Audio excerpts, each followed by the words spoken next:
명절날 우리는 복을 빌고 축복을 빌고 그와 같은 것을 하는 것이 명절이죠.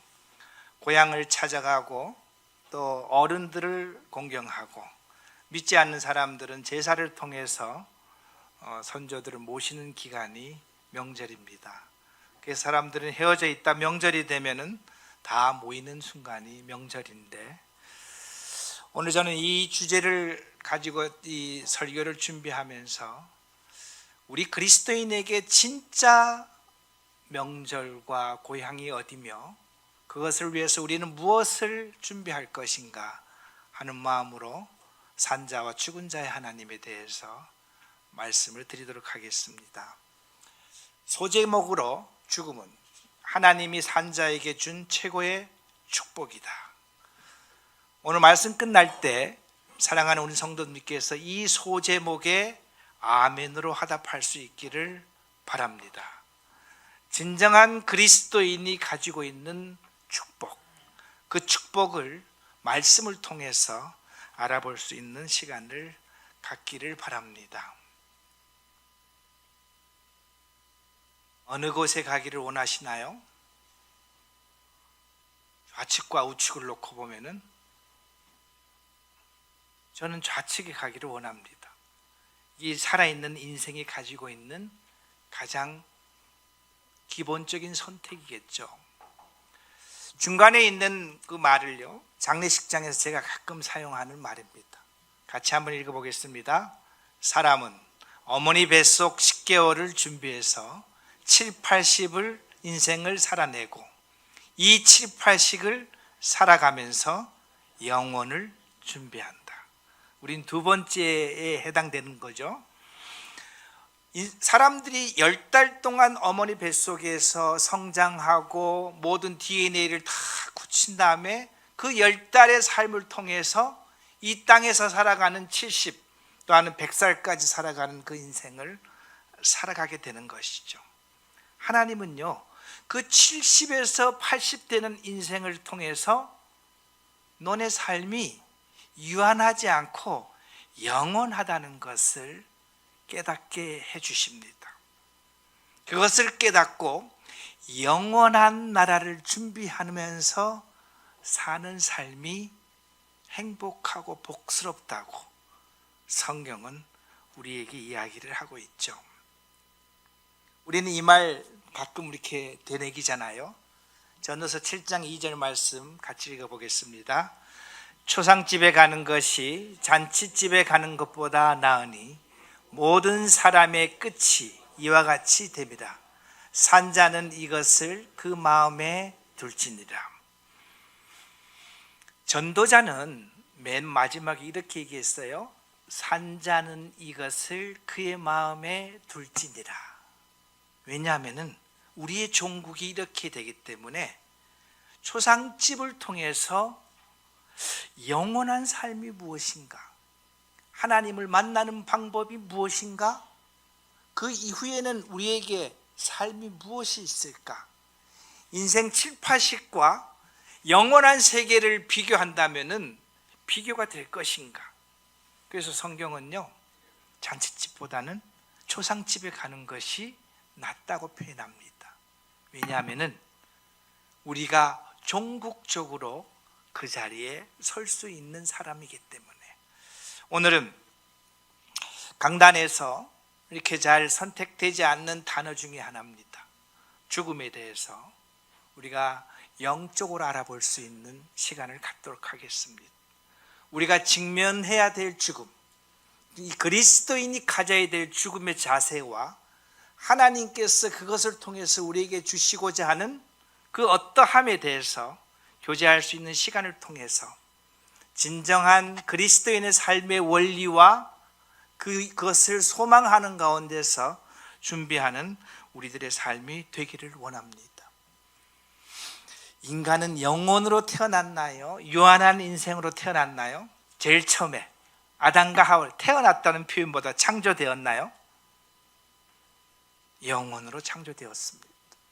그런데 영혼으로 창조된 그 인간에게 죄악이 들어오면서 영원한 인생이 유한한 인생으로 바뀌었다고 성경은 우리에게 말하고 있는 것입니다.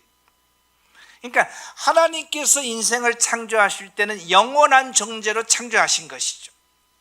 그런데 이 인생 속에 죄가 들어오면서 이 육체가 유한한 육체로 바뀌면서 우리들의 이 인생에는 죽음이라는 단어가 우리에게 적용되는 것이죠. 빨간 글씨만 읽어보겠습니다. 너는 흙이니 흙으로 돌아갈지니라. 이것은요, 육체를 보고 얘기하는 것이에요. 이 육체와 영혼이 존재한다면은 영혼을 싸고 있는 그릇의 역할을 하고 있는 이 육체에게 범죄한 아담과 하와에게 하나님께서 말씀하시기를 너는 흙으로 말미암아 빚어졌으니까 종국은 흙으로 다시 돌아가라. 이렇게 표현하는 것이에요. 밑에 빨간 글씨 읽어보겠습니다. 죽는 것은 사람에게 정했다 그랬습니다.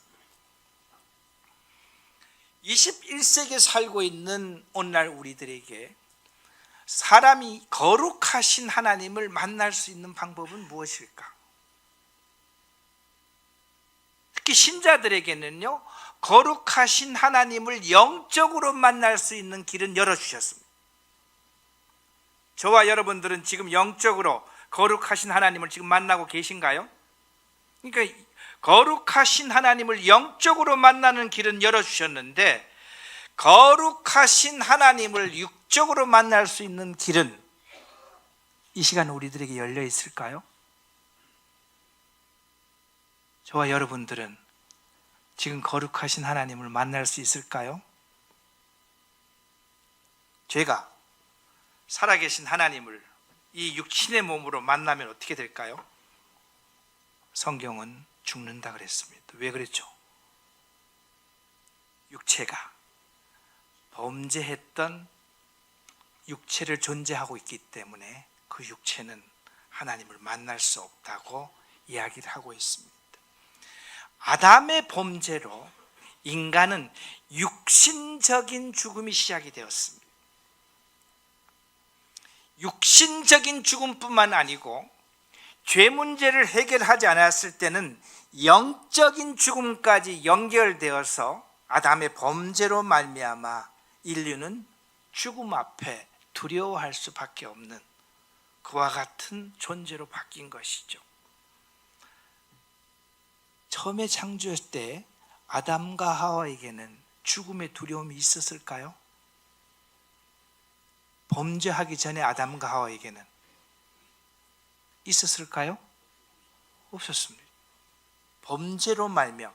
그러면 우리가 이것을 한번 정리를 해보면요, 하나님께서 아담과 하와를 창조할 때는 영원한 존재로 창조했다. 그럼 죽음을 걱정해야 된다, 안 해야 된다? 안 해야 된다. 근데 뭐 때문에 죽음을 걱정해야 된다고 얘기를 하고 있죠? 죄 때문에. 성경은요, 이 문제를 해결하는 과정을 창세기부터 요한계시록까지 끌고 가고 있습니다. 인간이 죄 때문에 죽음 앞에 매달릴 수밖에 없고 죽음을 두려워할 수밖에 없고 죽음을 무서워할 수밖에 없는 이 죽음 앞에서 주님은요, 죄 문제를 해결함으로 내 인생에서 죄 문제를 제외시키면 빼냄으로 말미암아 인간이 하나님을 만날 수 있는, 죽음을 두려워하지 않는 그 길을 갈 수 있는 길을 우리들에게 열어주는 작업을 예수 그리스도께서 십자가를 통해서 일들이 이루어 놓으셨고 이 길을 우리는 지금 현재 준비하면서 가는 것이죠. 짐승과 사람의 차이가 무엇일까요? 빨간 글씨만 읽겠습니다. 둘 다 같은 곳으로 간다. 모두 흙에서 나와서 흙으로 돌아간다. 사람의 영은 위로 올라가고 짐승의 영은 아래 땅으로 내려간다. 이렇게 표현했습니다. 사람은요, 문명의 혜택을 받지 않을수록 종교적인 사람이 될까요? 표현을 해보세요. 맞나요? 과학적인 사람이면 사람일수록 종교적이 아닐 수가 있죠. 그죠? 그런데 세상에 짐승 중에서 자기 아버지를 땅에 묻고 자기 애미를 땅에 묻고 때가 돼서 제사 지내는 짐승 봤나요? 아마 그 짐승의 모습이 보였으면 세계 탑 뉴스가 될 거예요. 그 다음에 종교적인 어떤 행동을 하는 수많은 짐승 중에서 그들을 본 적이 있나요? 없습니다. 뭐냐면은 성경은 답을 주고 있는 거예요. 뭐라고요? 짐승에게는 영이 존재하지 않기 때문에 짐승의 생은 언제로 끝난다고요? 죽음으로 말미암아 끝이 나는 겁니다. 그런데 사람과 짐승이 틀린 것은 사람은 하나님의 형상을 닮았기 때문에 우리 속에 하나님께서 성경은 숨이라고 표현했어요.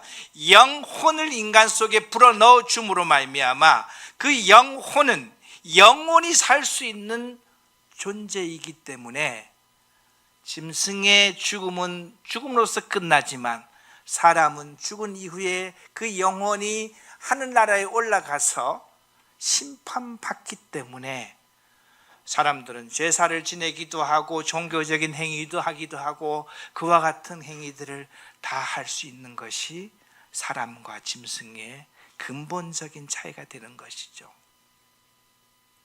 맞잖아요. 그죠? 세상에 어떤 이 가장 이렇게 지능이 이 IQ가 좋다는 우랑우탄조차도요, 부모를 섬긴다든가 종교를 추구한다든가 그런 것은 1도 없는 표현이죠. 그런데 인간은 누구나 태어나면은 이 부분을 찾을 수밖에끔 없게 만들어낸 것은 하나님의 은혜입니다. 전도서 12장 7절 우리 다 함께 읽어보겠습니다. 육체가 원래 왔던 흙으로 돌아가고 숨이 그것을 주신 하나님께로 돌아가기 전에 내 창조주를 기억하라 그랬습니다. 여기서 숨은요, 영혼입니다. 하나님께서 당신의 숨, 당신이 가지고 있던 영혼을 인간에게 불어넣어줬던 그 영혼을 이야기를 하고 있는 것이죠. 육체는, 이 땅에서 육체의 죽음은요, 육체는 그냥 영혼을 감싸고 있는 그릇입니다. 그 다음에 영혼과 육체가 합쳐서 박용시라는 이 자연인 하나를 만들어서 움직이고 있는 것이죠. 그런데 이 육체는 어디로 돌아간다고요? 흙으로 돌아가서 이 흙이 삼키면 끝나는 것이 우리들의 육체입니다. 그런데 우리의 영혼은 누구에게로 돌아간다고요? 주신 하나님께 돌아가는 거예요. 그래서 한국말에 이 표현은 참 잘 된 것 같아요. 돌아가셨습니다. 멋잖아요. 그죠? 우리가 그 인생이 사망할 때 우리는 돌아가셨습니다. 그런 용어를 씁니다. 어디로 돌아갔다는 거예요? 원래 주인에게 돌아갔다는 겁니다. 원래 주인에게 돌아갔습니다. 사도 요한은요, 요한일서 5장 13절을 통해서 내가 왜 요한일서를 기록하는 목적에 대해서 간단 명료하게 정리해놨습니다. 다 같이 읽어보겠습니다. 나는 하나님의 아들의 이름을 믿는 사람들인 여러분께 이 글을 씁니다. 그것은 여러분이 영원한 생명을 가지고 있다는 것을 알게 하려는 것입니다. 우리들에게 뭐가 존재한다고요? 영원한 생명이 있다는 겁니다. 영원한 생명이라는 것은 중간에 단절이 된다는 소리일까요?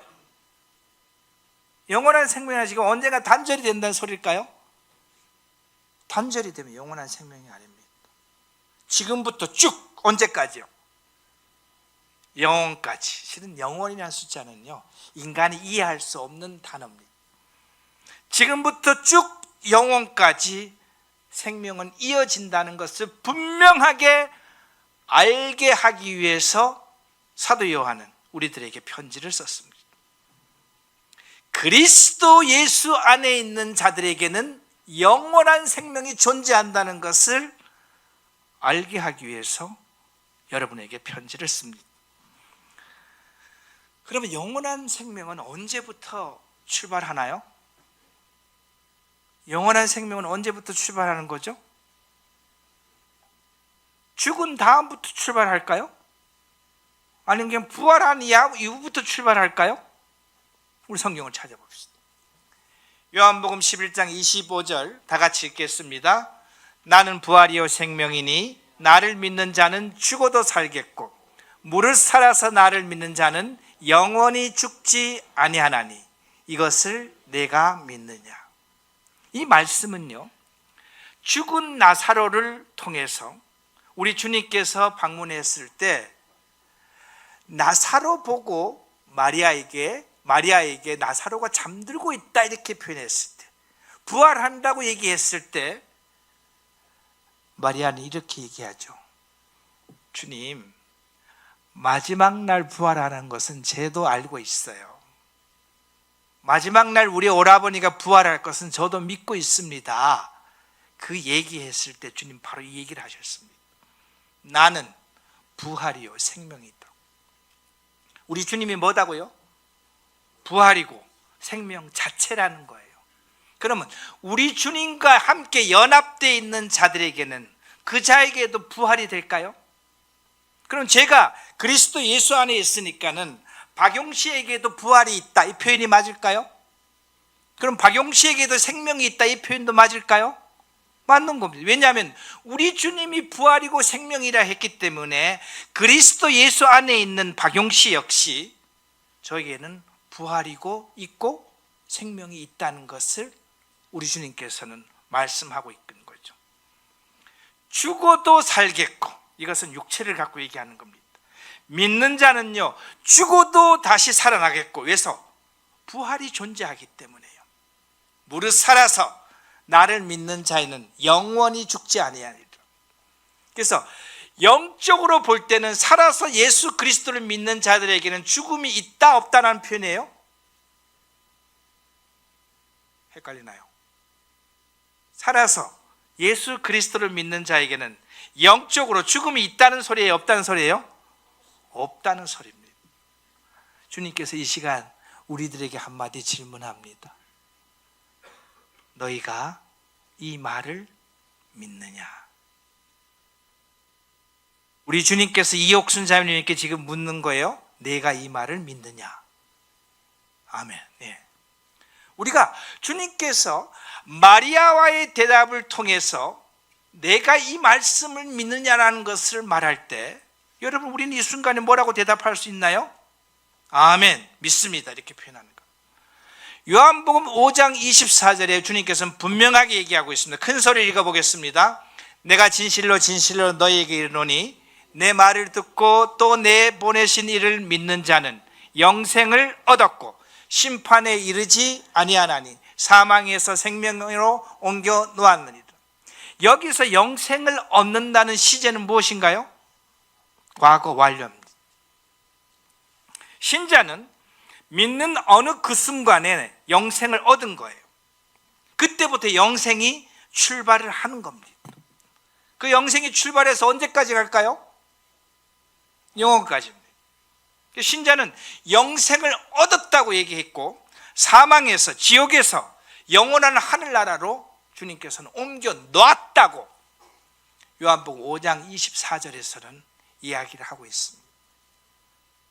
살아계신 하나님에게는 과거가 존재한다고요? 살아계신 하나님께서는 미래가 존재한다고요?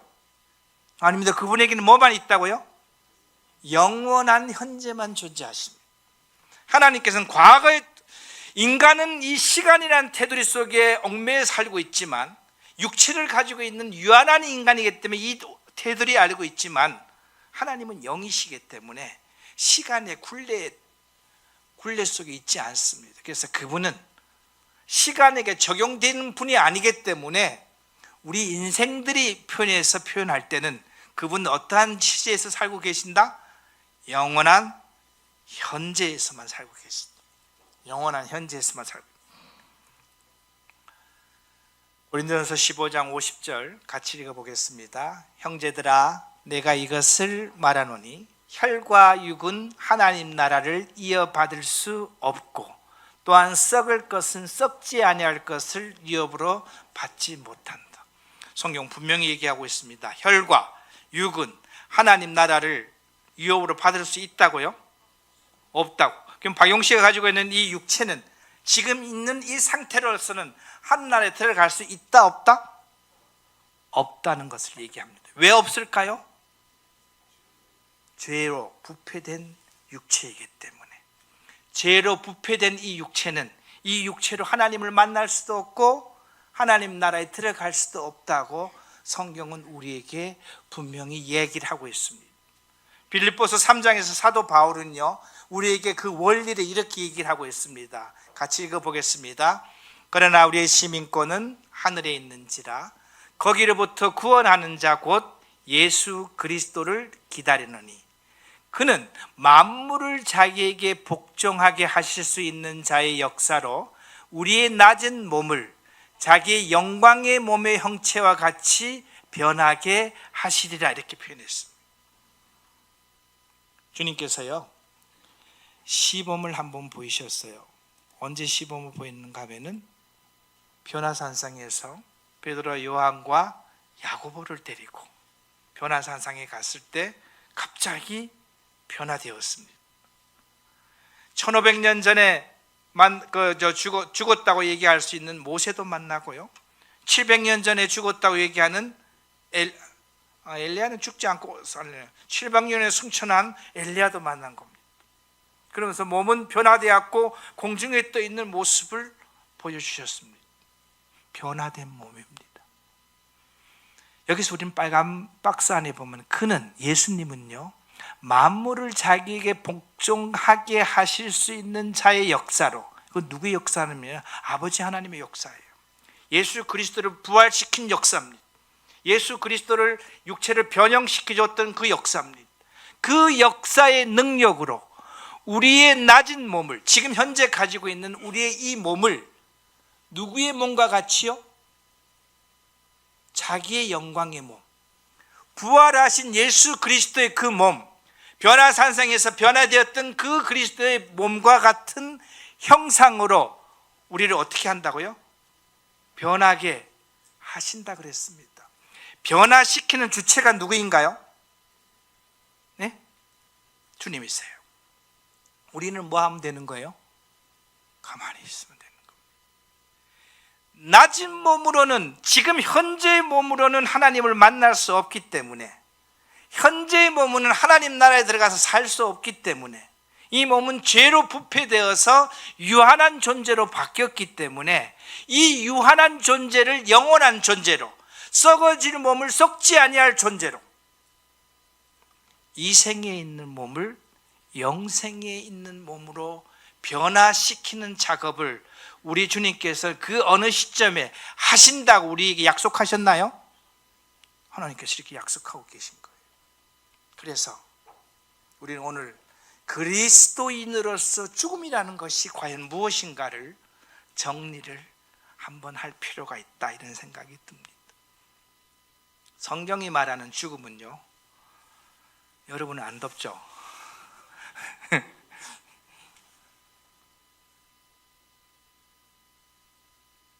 여기 올라오면 덥습니다. 성경이 말하는 죽음은요, 구약 성경과 신약 성경이 죽음을 바라보는 시각이 틀립니다. 빨간 글씨 읽어보겠습니다. 구약은 죽음을 유한한 죄인이 받아들여야 하는 것이고, 신약 성경은 그 죽음을 그리스도 안에서 극복한 대상으로 제시한다. 틀린가요? 너무나 틀린가요? 구약 성경은 때가 되면 죽는 거예요. 또 비명 행사를 하든가 요절하는 사람 보고 죄로 말미암아 죽었다고 이야기하고 있는 부분들이 있습니다. 밑에 보면요, 구약 성경, 하나님의 창조 질서에 속하는 자연적 순리이자 인간의 유한성으로 인한 생명의 자연스러운 종결이라고 구약 성경은 우리에게 이야기를 하고 있습니다. 아브라함이 몇 살에 죽고 이삭이 몇 살에 죽고 이렇게 표현한 거예요. 그 다음에 인간의 죄악으로 말미암아 도래한 하나님의 심판이자 형벌로 보는 전통입니다. 구약 성경 두 가지 의미가 있는 것이죠. 유한한 인간이 때가 돼서 죽는 거예요. 죄악된 인간이 그 죄로 말미암아 심판받아 죽는 것이에요. 이 구약 성경이 죽음을 바라보는 시각입니다. 그래서 받아들여야 될 대상인 거예요. 신약 성경은요, 신약 성경은 이것이 두 가지로 나눠집니다. 그리스도 예수 안에 있는 자와 그리스도 예수 바깥에 있는 자로, 괜찮습니다. 이제 견딜만 합니다. 그리스도 예수 안에 있는 자와 그리스도 예수 바깥에 있는 자가 틀려지는 겁니다. 그리스도 예수 바깥에 있는 자는요, 구약 성경과 동일하게 적용이 되는 겁니다. 그런데 그리스도 예수 안에 있는 자, 예수 그리스도를 믿는 신자에게는요, 하나님께서 새로운 길을 만들어 주셨는데, 그 새로운 길은, 죽음은요, 받아들여야 될 것이 아니고 어떠한 것이다고요? 극복된 대상입니다. 극복된 대상입니다. 극복할 대상이 아니고 뭘 대상이다고요? 극복된 대상입니다. 이게 뭔 차이가 있을까요? 극복할 대상이라는 것은 뭐라고 봐야 돼요? 지금 뭔가 열심히 노력해야 되는 거예요. 그런데 극복된 대상은요, 이미 누군가가 조치를 취해난 거예요. 신약에 있는 성도들에게, 예수 그리스도를 믿는 자들에게 죽음은요, 예수 그리스도의 십자가의 죽으심으로 말미암아 그분의 우리 신자에게 가지고 있는 죽음의 요인인 죄 문제를 그 신자 속에서 빼서 없앴기 때문에 죽어야 될 이유를 하나님께서 없애주셨다. 그렇기 때문에 사망은 극복된 대상으로 받아들일 필요가 있습니다. 우리는 여기서요, 죽음을 바라보는 시각을 한 번쯤은 정리해 볼 필요가 있습니다. 예수 그리스도를 믿지 않는 사람에게는요, 죽음은 그를 가장 두려워해야 할 존재고, 그 죽음 자체로 말미암아 그는 모든 것을 다 포기해야 될 것이 죽음 자체입니다. 조금 이따 말씀드리겠지만 끝이 틀리기 때문에 그렇습니다. 그런데 그리스도를 믿는 자들에게는 죽음은 새로운 축복으로 들어가는 관문을 통과하는 것이다. 자, 처음으로 다시 들어가 보겠습니다. 아담과 하와를 만들 때 영원한 존재로 만들었다고요? 영원한 존재로 만들었어요. 뭐가 들어오면서 유한한 존재로 바뀌었나요? 죄가 들어오면서 유한한 존재로 바뀐 거예요. 그런데 이 유한한 존재에게서 죄 문제를 빼내니까 어떠한 존재가 될 수 있는 가능성을 갖고 있나요? 영원한 존재로 갈 가능성을 갖고 있는데, 이 육체는 이미 어떻게 되어 있는 육체라고요? 죄로 말미암아 부패된 육체이기 때문에 이 육체를 가지고는 하늘나라 영원한 나라에 들어갈 수 있다 없다? 없다. 그를 위해서 하나님께서 해 주셔야 할 일이 있습니다. 그것이 뭐냐면은, 우리가 구원의 이 전체를 놓고 보면은 우리는 칭의를 통해서 이미 영혼의 구원을 받았고, 성화를 통해서 삶의 구원을 이루어가고 있잖아요. 그죠? 맨 마지막에 영화를 통해서 우리는 무엇을 기다리나요? 육체의 구원을 우리는 지금 기다리고 있잖아요. 그래서 하나님께서 이 예수 그리스도를 부활하신 그 능력으로 말미암아 우리를, 예수 그리스도를 부활했듯이 우리도 부활시킬 때, 죄로 말미암아 부패되었고 죽을 수밖에 없는 이 육체는 죽여서 없어버리고 새로 부활한 그 육체로 영원한 나라에 들어갈 수 있는 길을 우리에게 열어주셨다. 감사한가요? 너무나 감사한 길을 우리에게 주신 하나님을 찬양할 수 있기를 바랍니다. 믿음의 선배들이 이와 같이 정리를 했네요. 글씨가 잘 안 보이면 한번 키워보겠습니다.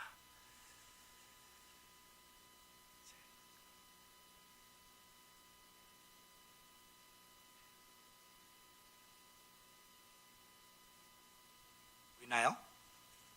보이나요? 한번 읽어보겠습니다. 맨 위에 거 시작. 제 연속성을 단절시키고 영혼 안에 심어진 악이 불면하지 못하도록, 죄의 몸으로 영상하지 못하도록 하나님의 지혜와 선, 자비의 섭리에 따라 영혼에 그르신 육체가 일시적으로 부패하도록 역사한다. 이 말은 뭐냐면요, 우리 속에 죄가 있잖아요. 이 죄가 들어왔을 때 하나님께서 가장 먼저 하신 조치는 어떤 조치일까요? 아담과 하와가 범죄했을 때 하나님께서 바로 조치한 게 있어요. 아담과 하와를 에덴 동네에서 쫓아내고, 왜 쫓아냈을까요? 무슨 나무에 접근하는 것을 막았어요. 그게 무슨 나무예요? 생명나무를 따먹고 죄의 몸으로 영원히 살 수 있는 길이 그에게 열려 있었기 때문에 그 길을 단절시킨 겁니다. 이해가 되시나요? 그래서 영혼의 그릇인 육체가 일시적으로 부패하도록 내버려 두었다. 그래서 이 부패하기 때문에 영혼의 이 그릇은 육체인 죽음으로 도달할 수밖에 없는 것입니다. 두 번째, 죽음은 주님 안에서 회개하는 삶을 살아가도록 독려함으로써 영혼의 해로운 정욕과 탐욕, 사탄의 교만과 하나님에 대한 반항을 제어하여 하는 확실한 구원의 약이 된다. 우리가 아플 때, 우리 환경이 어려울 때, 범죄했을 때 인간들은 하나님께 돌아옵니다. 그리고 영원한 하나님을 바라볼 수 있게끔 하는 거예요. 세 번째, 같이 읽겠습니다. 죽음은 우리가 한 줌의 흙으로 돌아가는 보잘것없는 미물에 불과하다는 사실을 깨닫게 함으로써 우리를, 박미라 자매님께서 한 1000년 산다고 하면은 지금 현재 생각하고 있는 모든 생각이 다 틀려졌을 거예요. 그죠? 1000년 살아야 된다면 이제 뭐 50년밖에 안 살았는데 이게 뭐 생각하는 게 전혀 틀린 삶을 살 거 아니에요? 근데 내 인생이 8, 90년 산다고 하는데 그것도 나도 모르고 언제 갈지 모르는 삶을 살다 보니까 우리는 겸손할 수밖에 없나요? 하나님이 계시다면 내가 그분을 만나야 되면 어떻게 해야 되는가 우리가 고민하게 되는 것이죠. 그죠? 맞습니까? 네, 겸손하게. 마지막 읽어보겠습니다. 시작. 죽음은 썩어 없어질 지상에서 천상으로, 이생에서 영원으로, 필멸에서 불멸에 대한 소망을 품게 함으로써 우리의 삶을 더욱 풍요롭게 한다. 그리스도인의 삶은요, 영생을 출발한 겁니다. 지금 우리는 영원한 삶을 살고 있는 거예요. 영생 속에 이미 들어가 있는 거예요. 그런데 그것을 누리지 못하는 사람은 그것이 풍요롭다고 누리지 못하는 겁니다. 지금. 그래서 우리는 이 죽음에 대한, 그리스도인들은요, 죽음에 대한 확실한 정리가 되었을 때 이 땅에 사는 삶이 행복한 것이고요, 죽음을 우리가 받아들일 수 있고 그것을 통해서 하나님의 놀라운 축복이라는 것을 내 삶 속에서 그것을 받아들일 수가 있는 것이죠. 종착지가 다른 죽음입니다. 신자와 불신자의 죽음으로부터 시작되는 영원한 세계의 종착지가 분명히 틀리다는 겁니다. 예수 그리스도 안에 있는 자, 믿는 자입니다. 예수 그리스도 안에 있는 자에게 죽음은, 두 번째 글씨 큰 소리 읽어보겠습니다. 시작. 영원한 축복으로 들어가는 문. 왜 영원한 이 죽음을, 신자에게 왜 죽음이 필요하다고요? 부패한 육체로서는 누구를 만날 수 없다고요? 하나님을 만날 수 없기 때문에. 그럼 우리에게는 뭐가 필요한 거예요? 죽음이 필요한 거예요. 육체의 죽음이 필요한 겁니다. 육체의 죽음이 필요하므로 육체의 죽음을 통해서 신자는 누구를 만날 수 있다? 바로 하나님을 직접적으로 만날 수 있는. 그래서 죽은 이후에 그리스도의 삶은 뭐라고 표현하는가 하면은 주와 함께 계시다 이렇게 표현했잖아요. 주와 함께 영원히 있다고 표현했잖아요. 그죠? 그래서 주와 함께 있을 수 있는 그 관문이 뭐다?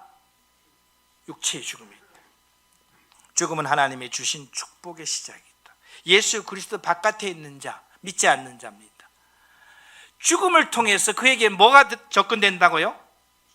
영원한 저주가 기다리고 있기 때문에 그 인생에서 죽으면 모든 것이 끝나는 것이고요, 그때부터 저주가 시작되는 것이고 그때부터 영원한 지옥의 삶이 시작되기 때문에 그에게는 죽음이라는 것이 너무나 두려운 존재로서 정리가 될 수밖에 없는 것이죠.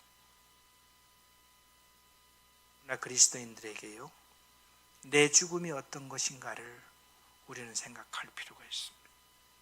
나는 어떤 죽음인가? 나는 죽음을 통해서 영원한 축복으로 들어가는 문인가? 또 나는 죽음을 통해서 영원한 저지로 들어가고 있는 문인가? 그런데 여러분들 혼돈하지 마시기 바랍니다. 그리스도인으로 살면서요, 불신자의 죽음을 내 삶 속에다 적용시키는 그와 같은 누를 범하지 않기를 바랍니다. 이 말이 무슨 말씀인지 알겠나요? 그리스도인으로 살면서 죽음이 모든 것으로 다 끝나는 것 같이, 죽음이 모든 것으로 다 정리돼서 없어지는 것 같이, 그와 같은 믿지 않는 자에게 적용되는 그 죽음의 모습을 내 삶 속에다 적용시키는 누를 범하지 않기를 바랍니다. 우리는 그와 같은 날이 있을 수가 있나요? 우리는 그와 육체의 연약을 갖고 있기 때문에 그와 같은 누를 범할 수가 있을 수가 있습니다. 그러나 주님께서는 분명히 약속하셨잖아요. 요한복음 3장 36절 큰 소리로 한번 읽어보겠습니다. 아들을 믿는 자에게는 영생이 있고 아들에게 순종하지 않은 자에게는 영생을 보지 못하고 도리어 하나님의 진노가 그 위에 머물러 있느니라. 믿는 자에게는 영생과 믿지 않는 자에게는 진노가 있다는 것을 하나님께서 분명히 말씀하고 있기 때문에 나는 지금 현재 어디에 선택되어 있느냐, 그 선택된 것에 따라서 죽음이라는 것을 생각할 때 죽음은 나에게 때로는 받아들일 수 있는, 소망할 수 있는 그와 같은 것이다. 신약시대 초기로 넘어가 보겠습니다. 수많은 순교자들이요, 한마디만 하면은 순교를 당하지 않습니다. 콜로세움이라는 큰 운동장에 들어가기 전에 마지막에 집행자들은 한마디씩 물어봅니다. 마지막 기회를 준다. 이 자리에서 예수 그리스도를 부인하면은 사자들이 우글거리는 그 콜로세움 공장에, 그 광장에 들어가지 않게 하리라. 자, 여기서 내가 그리스도 예수를 믿지 않는다라면 손 들어보세요. 손 드는 순간 그 사람은 거기서 해방이 되나요? 해방이 됩니다. 그런데 많은 사람들은요, 이거를 선택합니다. 저는 예수 그리스도를 믿습니다. 나를 위해서 돌아가신 예수 그리스도를 배신할 수가 없습니다. 저는 이 지금 위에 영원한 나라가 있다는 것을 존재하기 때문에 내 앞에 있는 이 유한한 육체를 버려서 예수 그리스도를 만나도록 합니다. 어떤 분이 이렇게 표현했어요. 초대 그리스도인들에게 로또가 있었다. 그 로또가 무엇이냐? 순교하는 것이다. 여러분, 그게 받아들여지십니까? 그것이 신자들이 가질 수 있는 영원한 축복으로 들어가는 문이라는 것을 우리는 알 수가 있습니다. 여기서 보시면요, 신자에게 죽음은 내세로서의 문턱으로 넘는 것이기에 기쁨이 있고, 불신자에게 죽음은요, 영원한 저주로 들어가 입성하기에 두려움과 슬픔이 존재할 수밖에 없다. 밑에 있는 파란 글씨 읽어보겠습니다. 신자들에게 그렇게 희구하는 천국을 자신들이 가장 두려워하고 피하고 싶은 죽음을 통해서 들어간다. 우린 여기를 정리해야 됩니다. 여기 계신 모든 그리스도인들이 하늘나라에 들어가 살고 싶은 마음이 100% 존재합니다. 그런데 그 하늘나라에 들어가기 위해서는 우리는 뭘 해야 된다고요? 육체의 죽음을 지나가야 된다는 겁니다. 그러면 저 육체의 죽음을 지나가지 않고 하늘나라에 가고 싶어요. 그런 분 계신가요? 기도하시기 바랍니다. 그럴 가능성도 우리에게는 존재합니다. 내가 살아있을 동안 예수 그리스도께서 오시면은 산채로 변화되기 때문에 죽음의 불편함을 겪지 않고 우리 주님께 갈 수 있는 영광이 우리들에게 존재하는 것이, 그렇지만 내 삶 속에서 주님이 오지 않는다면은 우리들은 육체를 땅으로 보내는 일을 할 수밖에 없는 그날이 오는 것이죠. 그 그 고대하고 희망하는 영원한 나라의 삶이 무엇을 통과해야 된다고요? 육체의 죽음을 통과해야지만 우리들에게 온다는 것이죠. 밑에 까만 글씨 읽겠습니다. 신자에게 이런 죽음의 역설은 신자로 하여금 죽음의 공포에 질려 죽음 뒤에 숨은 찬란한 천국의 진면목을 놓치게 한다. 죽음이 천국에로의 유일한 통로임을 알고 있는 신자는 불신자에게 과장되게 부풀린 죽음의 허상에서 마냥 죽지 않는다, 이렇게 표현되어 있습니다. 어떤 분이 신장이 나빠서 신장 이식을 받을 준비를 하고 있습니다. 그럼 신장 이식을 하려면 우리는 어떻게 해야 신장 이식을 받을 수 있나요? 멀쩡한 내 육체를, 배를 갈라야 됩니다. 그리고 내 속에 있는 신장을 잘라내고 다른 사람의 신장을 내 몸에다 붙이는 것이죠. 그 자체는 고통인가요? 엄청난 고통인가요? 엄청난 고통입니다. 그런데 왜 그가 신장 이식을 받는 것이죠? 이 고통만 지나가면 내가 건강한 몸으로서 살 수 있다는 기대가 있기 때문에 그는 그 이식을 선택하게 되는 것이죠. 그죠? 그리스도인에게도요. 때론 죽음이 동반할 때 병을 동반하고 사고를 동반하고 고통과 헤어짐과 이런 많은 것들을 동반하기 때문에 우리에게는 그것이 두려움으로 나타날 수가 있는 것은 사실이죠.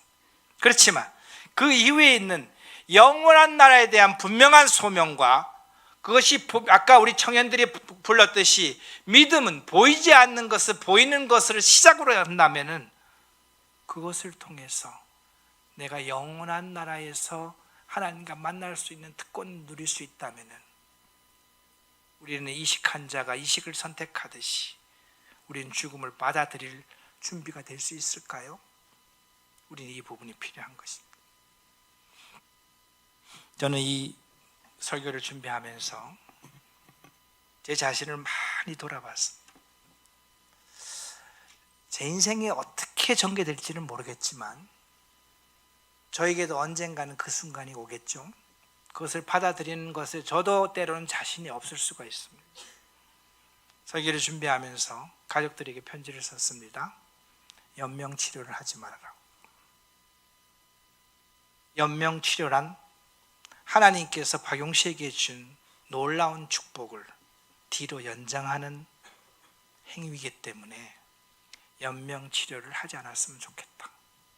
그래서 연명치료 거부서를 써놓고 이 설교 끝나면 아이들한테 보내야 될지 언제 보내야 될지 일단 써놨습니다.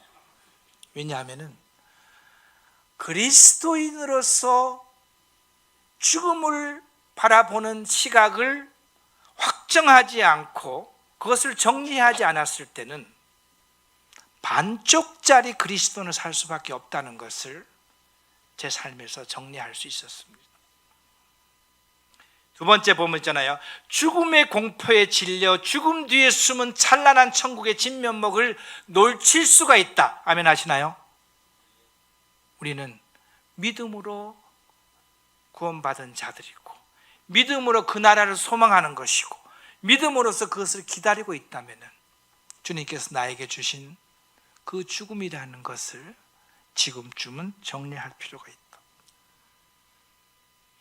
사도 바울은 빌립보서 1장에서요. 내게 사는 그리스도니 죽는 것도 유익하다 그랬습니다. 내가 이 땅에 사는 것도 중요하지만 그리스도와 함께 있는 것이 훨씬 좋다고 얘기했습니다. 사도 바울이 누군가요? 박용시 형제가 이렇게 얘기하면요, 여러분 이해가 될 일이 아니에요. 왜냐하면 제가 천국을 맛보지 못했기 때문에 저는 이렇게 얘기할 수가 없어요. 그런데 사도 바울은 삼층천에 갔다 온 사람인가요? 그는 이미 삼층천을 경험한 사람이에요. 한 나라를 눈으로 보고 온 사람이에요. 한 나라에 가서 경험을 이미 살아왔던 사람이에요. 그런 자이기 때문에 내가 당신들을 위해서 복음과 하나님 나라의 확장을 위해서 이 자리에 있는 것이 필요하지만 나하고 그 사도 바울 보고 선택을 하라 그러면은 나는 선택할 거야. 뭘요? 죽음을 선택한다고. 사도 바울은 천국을 경험하지 못한 우리들에게 이와 같이 이야기를 하고 있습니다. 영혼은 이사를 갑니다. 영혼의 이 집이 뭐라 그랬나요? 육체인 것이에요. 영혼은 지금 복잡하게 살고 있습니다. 박용시 속에는 생명이 두 개가 존재하잖아요. 옛 생명과 새 생명이 존재하고 둘이서 매일 이렇게 치고받고 있잖아요. 그죠? 근데 이 육체가 부패해서 죽으면 영혼은 떠난다? 떠난다고 얘기했습니다. 그래서 우리 고린도후서 5장 1절 같이 읽겠습니다. 만일 땅에 있는 우리의 장막집이 무너지면 하나님께서 지으신 집 곧 손으로 지은 것이 아니요 하늘에 있는 영원한 집에 우리에게 있는 줄 아나니. 영혼이 어디로 이사 간다는 거예요? 유한한 집에서 영원한 집으로 이사 간다는 거예요. 부패한 집에서 의로운 집으로 이사 간다는 거예요. 이 땅에 있던 집에서 영원한 나라의 집으로 이사를 간다 그랬습니다. 그래서 마태복음 우리 주님 보고 그 영혼이 떠나시다고 얘기했고요. 이 십자가에서 같이 죽었던 강도에게 주님은요, 오늘 내가 나와 함께 네 육체는 비록 십자가에 달려서 조금 있으면 묻어지지만 내 영혼은 나와 함께 낙원에 거한다고 이야기를 하고 있는 겁니다. 죽음은 영혼이 뭐 하는 날이다고요? 이사하는 날입니다. 죽음은요, 부패한 육체에서 영원한 나라로, 이생에서 영생으로 이사하는 그 순간이 언제다고요? 내가 육체적으로 죽음을 맞이하는 그 순간입니다. 빨간 글씨 읽어보겠습니다. 육체의 죽음으로 영혼은 이제껏 자기가 거처로 삼았던 곳을 떠나 새로운 창조된 거처에 그 주인 되신 주님과 함께 거한다. 그것이 낙원이 될 수도 있고 아버지 품이 될 수도 있고 주님과 함께 한다고 표현할 수도 있지만 우리는 영원히 이사가는 날이에요. 죽음은 영혼의 이사를 가는 날이고 육체는 어디로 돌아가는 날이라고요? 흙으로 돌아가는 날이다. 그래서 우리는 그 날을 장례를 치르잖아요. 제가 연명서에다가 이렇게 써놨습니다. 나의 육체는 화장을 해서 이 세상의 흔적을 없앴으면 좋겠다, 이렇게 써놨어요.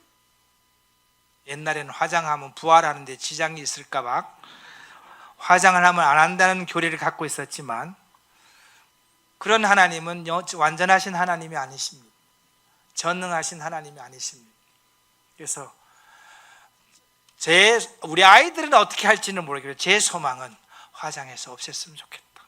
이미 너네들이 화장할 그 순간에 나는 우리 주님의 품에 가 있기 때문에 그렇게 했으면 좋겠다.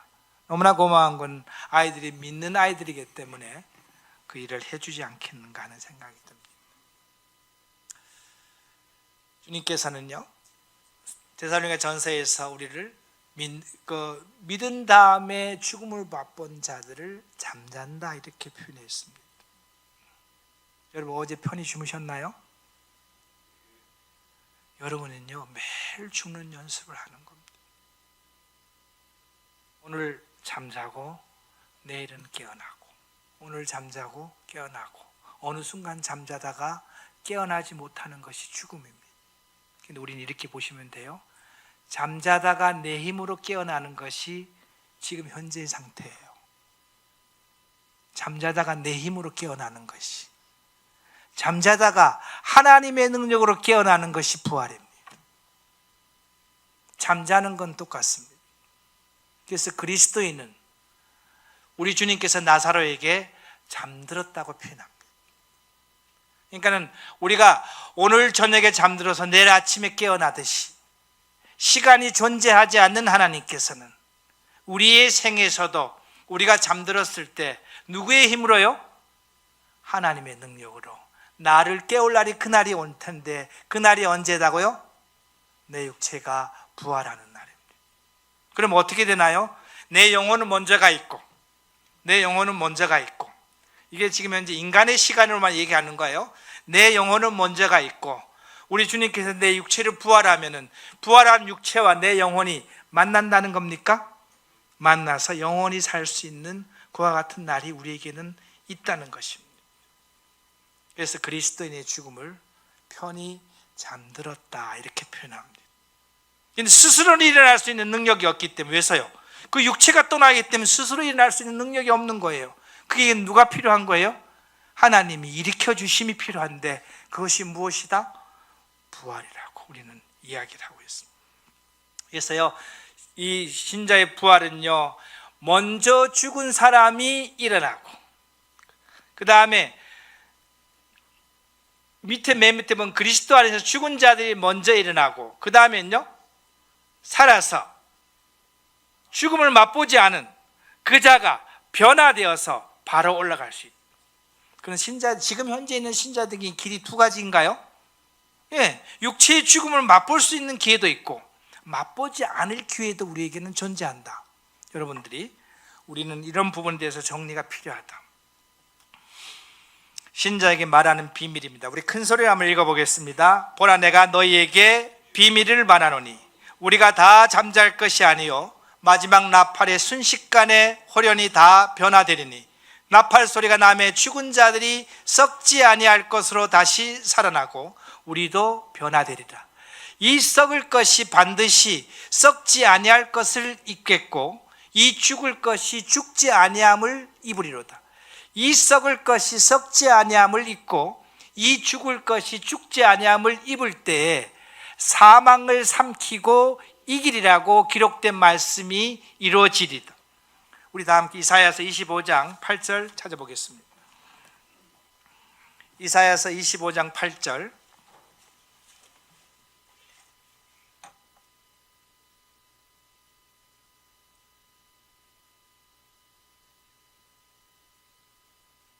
같이 읽어보겠습니다. 시작. 사망을 영원히 멸하실 것이라. 주 여호와께서 모든 얼굴에서 눈물을 씻기며 자기 백성의 수치를 온 천하에 제하리라. 여호와께서 이같이 말씀하시니라. 여기서 보면은 사망을 영원히 멸하실 것이다 이렇게 표현됐네요. 그래서 여기서 보면 사망을 삼키고 이기라. 그 다음 절에 보면 이와 같은 표현이 있습니다. 같이 읽어보겠습니다. 사망한 너의 승리가 어디 있느냐? 사망한 내가 쏘는 것이 어디 있느냐? 사망이 쏘는 것은 죄요, 죄의 권능은 율법이다. 우리 주 예수 그리스도로 말미암아 우리에게 승리를 주시는 하나님께 감사하리로다. 사망이 쏘는 것이 뭐다고요? 죄라는 거예요. 사망이 영향을 미칠 수 있는 것은 죄에게 영향을 미치는 겁니다. 그런데 살아계신 하나님께서 박용시의 인생의 삶 속에서 죄를 제거해냈습니다. 그러면 사망이 박용시 인생에 적용할 힘이 있다는 소리예요? 없다는 존재입니다. 그렇기 때문에 믿는 자에게는 사망이 우리를 적용할 수 있는 대상이 아니라고 얘기했습니다. 죄의 권능은 율법이라 그랬는데, 율법으로 말미암아 네가 죄인이다 아니라를 정하는 거예요. 그런데 예수 그리스도께서 율법의 완성이 됐음으로 말미암아 우리는 그것을 적용을 받는다? 안 받는다는 거예요. 그러면은 나를 죄인이다 아니라고 하는 율법조차도 존재하지 않고 있고, 내 인생에 있는 모든 죄를 제거해놨기 때문에 사망은 나에게 쏠 수 있는 권능을 갖고 있다는 겁니까? 없다는 겁니다. 우리에게 승리를 주시는 하나님께 감사하노라. 호세아서 13장 14절 같이 읽어보겠습니다. 내가 그들을 스올의 권세에서 속량하며 사망에서 구속하리니, 사망한 내 제약이 어디 있느냐? 스올아 내 멸망이 어디 있느냐? 뉘침이 내 눈앞에 숨으리라. 여기서 보면 스올의 권세에서, 무덤의 권세에서, 그 다음에 사망에서 우리를 구속한다 그랬습니다. 왜서요? 사망에서 우리를 구속한다는 것은 내 삶에서 죄를 없애준다는 거예요. 그랬을 때 사망은 나를 괴롭힐 수가 없다는 겁니다. 주장할 수가 없다는 것입니다. 데살로니가전서 4장 읽어보겠습니다. 시작. 그 후에 우리 살아남은 자들도 그들과 함께 구름 속으로 끌려올려 공중에서 주를 영접하게 하시리니 그리하여 우리가 항상 주와 함께 있으리라. 우리가 항상 어떻게 한다고요? 주와 함께 있으리라. 우리가 영원히 주와 함께 있으리라. 똑같은 말인가요? 똑같은 말입니다. 우리가 영원히 주와 함께 있기 때문에 이러한 말로 서로 위로하라. 이렇게 그리스도인들의 소천식에서는, 그리스도 안의 장례식에서는요, 우리는 어찌해야 될까요? 믿는 사람들끼리는 그 자리는 축하를 해야 될 자리일까요? 축하를 해야 될 자리입니다. 진정한 영적으로는 축하를 해야 될 자리입니다. 단지 헤어짐의 아쉬움이 있는 거예요. 제가 출장을 지금부터 한 1년 동안 미국으로 간다면은 우리 가족들은 헤어짐의 아쉬움이 있겠죠. 그죠? 근데 그렇게 매달리지 않는 건 뭘까요? 1년 후에 다시 만나기 때문에 그렇게 되는 겁니다. 그리스도인은 그거하고 틀린 게 뭐 있나요? 그렇기 때문에 우리들은 먼저 가신 부모님에게 뭐라고 얘기하나요? 아버지 먼저 가 계세요. 제가 뵈러 가겠습니다. 그래서 이런 말로 우리는 서로가 위로될 수가 있을까요? 맞습니다. 로마서 14장 같이 읽어보겠습니다. 우리가 살아도 주를 위하여 살고 죽어도 주를 위하여 죽나니 그러므로 사나 죽으나 우리가 주의 것입니다. 이를 위하여 그리스도께서 죽었다가 다시 살아나셨으니 곧 죽은 자와 산 자의 추구하려 하십니다. 우리 주님은요, 내가 살아있을 때나 내가 죽었을 때나 동일하신 나의 주인이시다. 아멘 하시나요? 그리스도는요, 죽은 자와 산 자에게 공통적으로 적용되는 주님이십니다. 주님이신요, 시간의 제약을 받고 있지 않는 분이기 때문에 살았을 때나 죽었을 때나 예수 믿는 그 자에게는 주님으로 공통적으로 적용되시는 주님이시다. 사랑하는 우리 주님, 우리 성도님들께서, 저는 이 설교를 준비하면서 마음이 부담이 되었어요. 우리 회중에는 이게 몸이 불편한 분도 계시고 이 치료를 위해서 많은 준비를 하고 계시는 분들이 또 계시는데, 제 이 설교가 혹시 마음에 부담이 되었으면 될까 하는 그런 마음이 있지만, 설교자로서, 목회자로서 그리스도 안에 있는 자들의 분명한 가치와 실상과 믿음의 방법을 제시하고 그 방법을 갈 수 있으면 더 아름다운 것이겠다는 판단하에 저는 오늘 이 설교를 준비를 하게 되었습니다.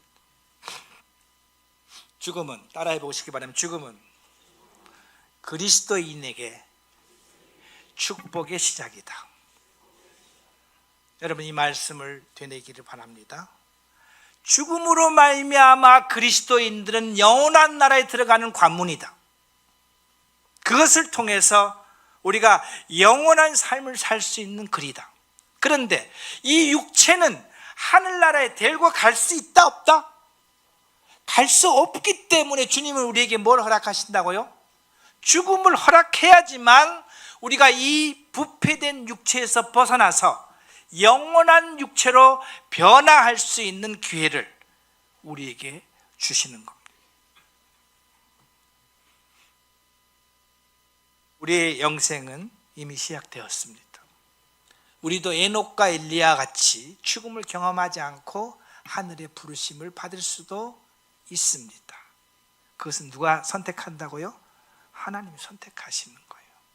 여러분, 불신자와 불신자의 죽음을 혼돈하지 마시기 바랍니다. 신자로 살면서 불신자에게 적용되는 죽음을 내 삶에다 적용해 갖고 이 땅에서 살면서 죽음에 대한 두려움 속에서 헤매지는 그런 분들이 되지 않기를 소망합니다. 신자에게, 맨 밑에 두 줄 같이 읽어보겠습니다. 시작. 신자에게 죽음은 헤어짐의 아실 분, 하나님의 놀라운 축복으로 가는 관문이다. 아멘으로 하답할 수 있기를 바랍니다. 기도하겠습니다.